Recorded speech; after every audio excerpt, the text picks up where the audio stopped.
I was in a bad car wreck. This woman helped me until I calmed down. Beep boop, son. Beep boop. Who is one stranger you remember to this day? My sophomore year in college, I would always see this older man on my walk to my math class. He always went out of his way to said good morning and ask how I was doing that day. We never exchanged names, just two people checking in on each other. I have a lady like this at our local store. I wind up in her lane more than any of the others. Her name is Barb on her name tag, and she always says, "Hey girly," and we make small talk about our week. It makes me happy. I was waiting at the subway station when I hear a man approaching, bopping his body as he sang, "Watch me do me. Watch me do me." After exchanging pleasantries, he looks to the gloves I was wearing. He proceeds to take one off my hand, saying, "Oh wow, those are nice gloves. Are those suede?" He takes the glove to his face and takes a deep sniffing inhale, gives it back saying, "Yeah, that's suede. Nice, nice." He then looks over my shoulder toward the station security guard, takes a small step to the right so I'd block him from view, and pulls a bottle of vodka from his jacket. With the biggest grin on his face, takes a huge pull and again bops off into the night singing, "Watch me do me. Watch me do me." 10 out of 10 would watch him do him again. The girl on my running route who asked if she could run with me sometime, and I said sure, and didn't give her my number or get hers. Haha, I've done something similar. Met a guy at a race, paced together the entire race and chatted afterwards saying, "We should run together again, that was fun," without exchanging contact info. It cost me running 2 more races with the same organizers so that I could run into him again. We had coffee after the second race, and when he walked me to my car I actually said, "Let's exchange numbers," because it became clear he was too shy to ask. Been together now 6 months and counting. I was waiting for my mom to finish the paperwork to adopt my first dog when I was 4. I looked at a random lady in the waiting area and told her I was going to have a puppy and pointed at the dog. She said, "What will you name her?" I told her I didn't know. She said, "Well, she's very fluffy." A muffin is fluffy. Why don't you name her Muffin? I smiled at her and walked away to tell my mom. I had my dog Muffin until I was 17, and I'll never forget the nice lady who gave me her name. I was in a bad car wreck in Boston. I crawled out of the other side of the car and had a panic attack on the side of the busy road. A crowd of people came over to help me, but this one woman stroked my hair and gave me her drink until I calmed down. It sounds weird, but it was exactly what I needed at that moment. A couple years ago, I fell asleep at the wheel on my way to my second job. I veered off the road and crashed into a ditch. Luckily, I was going slow, and no one else was on the road. I crawled out of my car, up the ditch, and for a few minutes, I just sat there, bleeding from my nose and forehead, hit the steering wheel with my face, and cut my eyebrow, in shock and panic. I just called 911 when this car stopped across the street from me, and this lady popped out and came over to me. She was calm but firm, asking if I was okay, what happened, did I need anything. She went back to her car and got me one of those foil blankets, and some napkins and wet wipes to clean myself up, which she helped me with because I couldn't see the cut on my brow, and then stayed with me until the ambulance got there. She was very calming on a chaotic morning, and I appreciated her so much. I only saw her one time after that, a few months later. I asked her about the blanket, and she then disclosed that she was a nurse, to which I replied, "Of course you are." No wonder, and was on her way to work the morning of the accident. She ended up being late to work, because she stopped to help me. I'll never forget her firm and caring demeanor, and I say a little prayer for her every day. One time, I went to the gum wall in Seattle. My friend put his chewed gum on the wall, and this guy came up behind him, plucked it off the wall and started chewing it. He told my friend, "Any gum you put on the wall is mine." He didn't even look like a crazy homeless guy, he was well groomed and wearing a suit. Never been more unnerved in my life, and I was just an onlooker. My sister and I were in middle school at the time, eating mall food with our mom. Mom decides to get a couple things from the food mart real quick as we're eating and goes to do so. We were in view of the window so she could just look over and see us. Sister and I noticed an old couple at another restaurant. They looked like they were mad-dogging us while we were eating. Made me uncomfortable, but I tried ignoring them. My mom popped back out for a moment to check on us, and now the old couple started to throw their own food away and head out. My mom then headed back in to finish shopping. The wife patted her husband's shoulder, pointed back at me and my sister, and they both sat back down and continued watching us. They finally left when they saw our mom at the checkout, and my sister and I simultaneously went, "Oh, they were watching over us this whole time. Thanks, wherever you guys are. Not enough people like you too." Great question, and it triggered a memory I haven't thought of in years. When I was 18 I moved to London, didn't know anyone and used to spend my free time wandering around the city. One night I was probably out too late and in the wrong part of town, got beaten up pretty bad and ended up in hospital. The next day a man arrived with my wallet that was taken during the beating. He must have stayed talking to me for 2 hours, just general chat and asking me how I ended up like this, about my family, home place, etc. It was the most company I had had since I moved there, and it was at a time I really needed some human contact, and I think he knew that. I did thank him, but he probably didn't realize just how much I needed him there that day. Edit. The guy found my wallet in his garden. He lived just off the park I got jumped in. I had the name and phone number of my landlord in my wallet. This was pre-mobile phone days. He phoned the landlord, who told him I was in the hospital. A few years ago, I was waiting to buy a drink at a concert, and this Russian guy next to me said something to me. I responded. He instantly realized that I was American, and suddenly starts yelling, "You're American. You're going to fuck my daughter." I calmly reassured him that I was not, in fact, trying to fuck his daughter.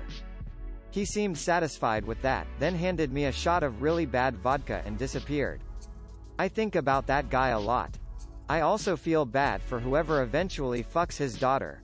I think he wanted you to fuck his daughter and take her to America. Missed opportunity, comrade. I was really drunk trying to find my way back to a friend's new house after we got separated, walking back from the bar.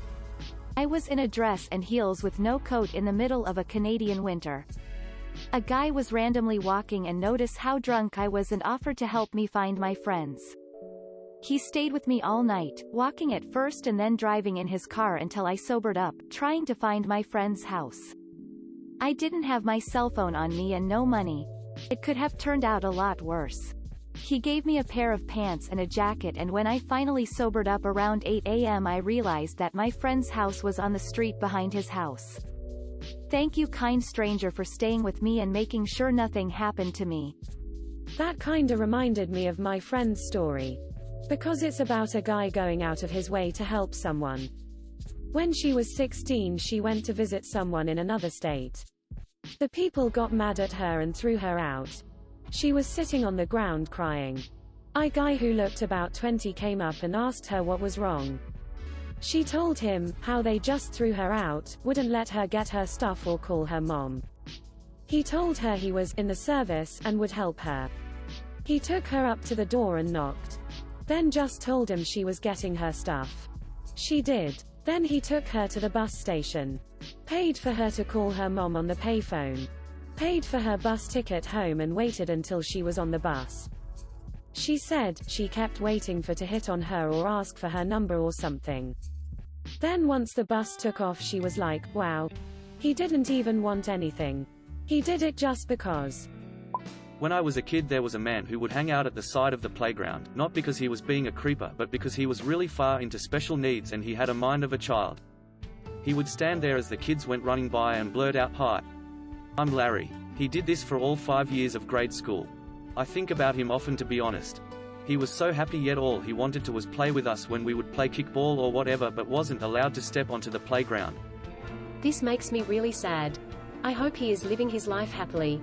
As crazy as this is, I saw him about 10 years ago and he had a huge smile on his face and was still very happy introducing himself to everyone. A girl named Rose. She was a super shy 7-year-old girl with cancer. I got to hang out with her at an outdoor camp for one of the days we were both there. After a couple of hours, she began to open up. She never let loose like a child would, but stayed very reserved and told me about the things she could still enjoy doing. At 7 years old, she had read every Harry Potter book. For the rest of the day, I listened to her talk about nothing but Harry Potter. I'm not big on Harry Potter, but it was one of the best days of my life. Neighbor from the corner in my old neighborhood. My brother and I were playing catch outside with our football while he was sitting in his garage. He saw I couldn't throw well and came over to us. He showed me how to throw the ball. Thanks to him I became better at throwing and went on to play for the school as QB. When I got my driver's license I drove to one of my old friends to meet up with others' friends and catch up. But when I arrived I realized he lived on the street of my childhood. After some time we went outside to play some football and saw my old neighbor again. I called a timeout and walked up to him to thank him since I would have never gone to go play football if it wasn't for him. TLDR became a QB because of neighbor who taught me how to throw a football. Years later saw him again and thanked him. This Indian dude who worked in a convenience store just down the road from where I live. I went there with my cousin one time just to pick up some snacks and alcohol. We ask him what we should buy, he picks up this bottle of super strong stuff. My cousin says, "Oh my god, I'm not trying to die." He responds with, "It's good when you die, you know." His Indian accent made it sound pretty funny. I was low-key creeped out at first, until he started talking about how he had a near-death experience on LSD, and how he takes all kinds of psychedelics, sometimes even when he's on shift. For some reason I felt really sad for him, even though he seemed like a super happy guy. I sometimes wonder where he is now and how he's doing. I like this question. I was studying abroad in England and near the end of the year, shortly before I was scheduled to return home, I traveled to Ireland with a friend. On the way back, there was a miscommunication and security issue that resulted in me missing my flight, spending the rest of my money to the point of overdrafting on a return flight, waiting 11 hours, and getting back to England around 2 a.m. At the Birmingham airport, I realized my cheap phone had died and was basically looking like a lost puppy at the taxi queue. A taxi driver waved me over and asked if I needed a ride, so I explained my situation and he said if I had a contact back at the university who could cover for me. Thankfully my friend I had traveled to Ireland with was waiting and informed of the situation up to the point of my earlier departure. The driver said he'd take care of it and drove me the 45 minutes or so back to the university, stopping for gas. I didn't have to pay for this, as I expected, bought me some snacks, and generally was very wholesome as we talked about our families and our times in England, as he was from Pakistan and was getting used to the country and supporting his family there. We had a great discussion the whole trip, and when we got to the university, he found my waiting friend and said he was only going to charge me 1/4 price, which I gave back to her as soon as I could. Mr. Pakistani taxi driver was one of the friendliest people I met in Europe, and I have no idea what I'd have done if he hadn't waved me over to talk at the airport. Thanks to him, I've been more mindful of strangers' unique circumstances in their daily actions. Gave a lift ride to a passenger and drove him deep into the desert almost exactly between Phoenix and Tucson. He didn't say a single word the whole ride. Asked me to pull over on the highway, middle of nowhere, dead of night, very few cars passing, grabbed his bags and said, "I think I want to try human flesh today." I 0 to 100, out of there. I wonder what he did there, why he wanted off there. There was nothing for miles, so many questions, but he creeped me out so much. I've shared this story before, but people seem to enjoy it, and it's someone I've definitely never forgotten. When I was a kid we didn't have a lot of money, so we often shopped at thrift stores. What I loved about that was that you could get 10 books for $1, so I would plant myself in front of the book section and make piles of which one I wanted to get, and then decided after I'd gone through them all. One day an older lady saw me sitting with my piles and asked if I liked to read. I told her I did and showed her a few of the books I found that I liked. She smiled and then pulled $1 out of her purse, handed it to me and said, "Promise me that you'll keep reading." I was so happy and immediately stood up and said that I would. She smiled and walked away, and I went back to my piles able to pick out an extra 10 books to take home. It was just a small act of kindness for her, but for me, having a random stranger encourage my love of reading and making me promise to never stop definitely had a lot to do with my continued love of reading, which definitely helped shape who I am today as a writer. This was probably over 20 years, but I still think of her whenever I buy a new book.